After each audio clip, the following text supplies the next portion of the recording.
నమస్కారం అండి. నా పేరు హటియా నాయక్, మాది పిచ్చేబైతండ. అయితే ఇవి అటాక్ మంటప్ రెండు కలిపి కొడితే బాగా చెట్లు గ్రోత్ వస్తాయి, ఈ నల్లి తామర పురుగు పోతుందని చెప్పి నాకు అజంతా సలహా ఇచ్చి మా చేలో ఒక ట్యాంక్ అయితే కొట్టించారండి. అయితే కొట్టిన సైడు అయితే చెట్లు అయితే ఇలా ఉన్నాయండి. ఇట్లా బాగా ఆకు వచ్చి బాగా గ్రోత్ వచ్చేసి చెట్టు బాగా వచ్చింది. కొట్టిన సైడ్ అయితే మేము ఇక్కడ నుంచి ఈ సాల్ నుంచి యువతలు స్ప్రే చేసాము. ఇక్కడైతే ఈ చెట్లు అంతే ఉన్నాయి, ఈ కొంచెం తగ్గుముఖంగా ఉన్నాయి, ఎటువంటి గ్రోత్ తీసుకోకుండా చెట్టుకు చెట్టు సంబంధం లేకుండా అంతే ఉన్నాయి.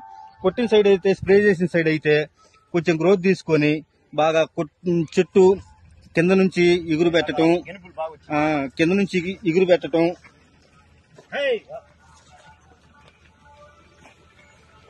నుంచి సైడ్ కొమ్మలు ఎక్కువ తీసుకొని బాగా వచ్చినాయండి చెట్లు. నల్లి తామర పురుగు అయితే కంట్రోల్ అయినట్లు మాకు తెలుస్తుందండి. వాడుకోవచ్చు ఏమన్నా ఇంతకి అటాక్ మంటప్